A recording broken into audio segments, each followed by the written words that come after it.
लद्दाख में भारत और चीन में 45 साल बाद एलएसी पर चली गोलियां। जी हां दोस्तों, इस वक्त की सबसे बड़ी खबर आ रही है। जी हां दोस्तों, लद्दाख में भारत और चीन की सेना के बीच में फायरिंग हुई है। जी हां दोस्तों, जो माना जा रहा है, जिसका डर था कि आने वाले वक्त में दोनों देशों के बीच में जो विवाद चल रहा है दोस्तों, जो छोटी छोटी झड़पें हो रही थी, लंबे समय से जो विवाद चल रहे हैं भारत और चीन के बीच में सीमा को लेकर, लग रहा था कि जंग जैसे हालात हो सकते हैं। और दोस्तों वही हुआ, माना जा रहा है कि जंग हो सकती है भारत और चीन के बीच में। दोस्तों इस पूरी खबर को देखने से पहले दोस्तों लाल बटन दबाकर चैनल को सब्सक्राइब जरूर कर ले। जी हाँ दोस्तों, आपको बता देना चाहते हैं कि लद्दाख में भारत और चीन के बीच में एक बार फिर से फायरिंग हुई है। जी हाँ दोस्तों, 45 साल बाद फायरिंग हुई है। माना जा रहा है कि ये जंग का ऐलान है। जी हाँ दोस्तों, अगर बातचीत से अब भी मसला हल नहीं होता है, ये मामला नहीं सुलझता है, तो हिंदुस्तान के हमारे बहादुर और वीर जवान पूरी तरीके से तैयार है। क्योंकि दोस्तों लेह से लगातार जितने भी पहाड़ी क्षेत्र हैं, वहां से जो है दोस्तों फाइटर जेट विमान, लड़ाकू विमान हिंदुस्तान के लगातार उड़ान भर रहे हैं। तो दूसरी तरफ चीनी सेना के लड़ाकू विमान भी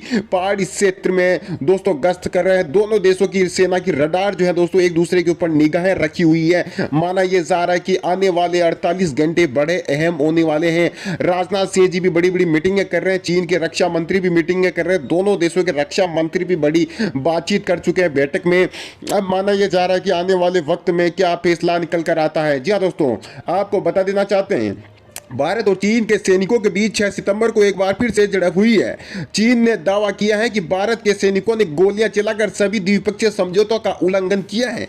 उधर भारतीय सूत्रों का दावा है कि चीनी सैनिक गलवान की तरह हिंसा करना चाहते थे। जी हाँ दोस्तों, आपको बता दें, भारत और चीन के बीच पूरी लद्दाख में पेंगोंग त्सो झील के दक्षिणी किनारे पर हालात बेहद गंभीर होते जा रहे हैं। चीन के पश्चिमी थिएटर कमांड ने आरोप लगाया है कि 7 सितंबर को उसके सैनिक बातचीत के लिए गए थे और वहां उन पर फायरिंग सैनिकों ने गोलीबारी की। चीन का आरोप है कि अगर सच है तो करीब 45 साल बाद यह पहला मौका है जब दोनों ही देशों के बीच गोली चली है। उधर भारतीय सूत्रधारों का कहना है कि चीन के सैनिक मुखफारी चोटी पर कब्जा करने के लिए गलवान जैसी हिंसा दोहराना चाहते थे और भारतीय सैनिकों को बचाव में हवा में गोलियां चलानी पड़ी।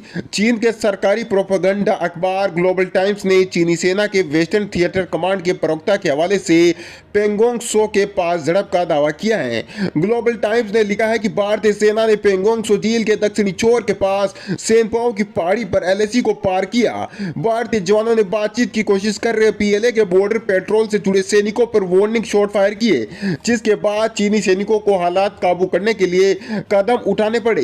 पीएल के वेस्टर्न थिएटर कमांडर के प्रवक्ता जांग सुई ने भारत पर आरोप लगाते हुए कहा कि भारतीय पक्ष ने द्विपक्षीय समझौतों का उल्लंघन किया है। इससे क्षेत्र में तनाव और गलतफहमी बढ़ेंगे। यह एक गंभीर सैन्य उकसावा है। जांग ने आगे कहा, हम भारतीय पक्ष से मांग करते हैं कि खतरनाक कदमों को रोकें और फायरिंग करने वाले शख्स को सजा दें। साथ ही भारत यह सुनिश्चित करे कि ऐसी घटनाएं दोबारा ना हो। पीएलए के वेस्टर्न कमांड के सैनिक अपने कर्तव्य का पालन करेंगे और राष्ट्र की सुरक्षा, क्षेत्रीय संप्रभुता की रक्षा करेंगे, ऐसा चीनी सेना की तरफ से कहा गया है। माना यह जा रहा है कि आने वाले वक्त में दोस्तों जंग की पूरी तैयारी कर ली गई है। हमारे हिंदुस्तान के बहादुर और वीर जवान दोस्तों इस वक्त की बड़ी खबर निकल कर आ रही है। आपको बता देना चाहते हैं दोस्तों, भारत चीन में तनाव, हॉटलाइन पर दोनों देशों के ब्रिगेडियरों के बीच में हुई गर्मा गर्मी। जी हाँ दोस्तों, जो दोनों देशों की सेनाओं के जो बड़े कमांडर हैं, ब्रिगेडियर हैं, उसके बीच में दोस्तों हॉटलाइन के ऊपर गर्मा गर्मी से बातचीत हुई है। विवाद बढ़ता जा रहा है। पूरी खबर देखने से पहले लाल कलर के बटन को दबाकर अभी सब्सक्राइब कर ले, जिससे कि ताजा अपडेट आप तक पहुंचाया जा सके।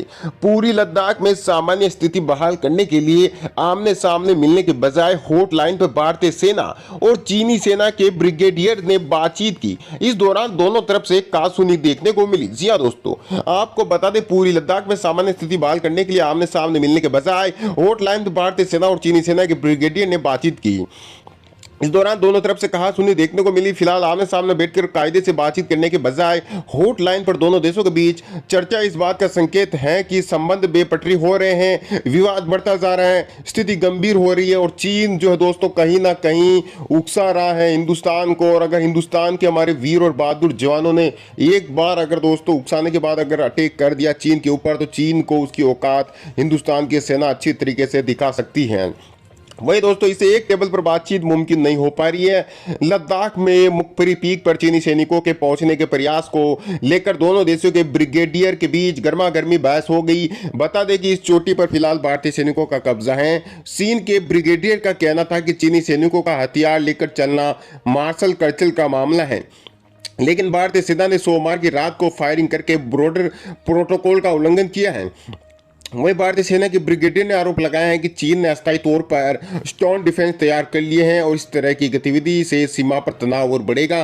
चीन के पीपुल्स लिबरेशन आर्मी के वेस्टर्न कमांड के प्रवक्ता सीनियर कर्नल जांग सुली का कहना है कि भारतीय सेना ने पेंगोंग लेक के दक्षिणी इलाके में सेपाओ माउंटेन के पास घुसपैठ की। दोनों देशों के बीच जो समझौता हुआ उसे भारतीय सेना ने तोड़ा है। चीन ने कहा है कि भारतीय सेना को तुरंत अपने जवानों को LAC से पीछे हटना चाहिए, लेकिन शायद चीन ये भूल रहा है कहीं ना कहीं कि ये हिंदुस्तान आज का हिंदुस्तान है। जो दोस्तों आपको बता देना चाहते हैं, आज के हिंदुस्तान के पास अत्याधुनिक हथियारों की कोई कमी नहीं है। चीन शायद किसी गलत फहमी में जी रहा है कि ये कर देगा वो कर देगा, लेकिन चीन को अच्छी तरह से समझ लेना चाहिए। हमारे भारत माता की रक्षा करने वाले हमारे वीर और बहादुर जवान हर समय दोस्तों सीमा पर पूरी तरीके से अलर्ट पर हैं।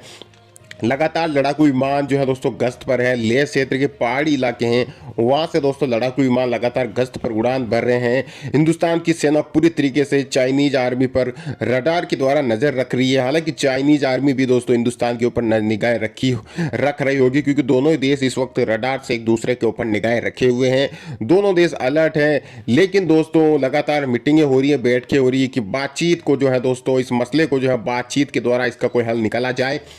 अगर बातचीत से इस मामले को दोस्तों नहीं सुलझाया जाएगा तो यकीनन आने वाला वक्त दोनों देशों के लिए गंभीर स्थिति पैदा कर सकता है। लेकिन दोस्तों चीन के लिए कुछ ज़्यादा ही गंभीर स्थिति हो जाएगी। चीन को बहुत ही ज़्यादा नुकसान हो जाएगा, क्योंकि अब जो है दोस्तों हिंदुस्तान की सेना और हिंदुस्तान की सरकार ने पूरी तरीके से ठान ली है कि चीन को सबक सिखाना है।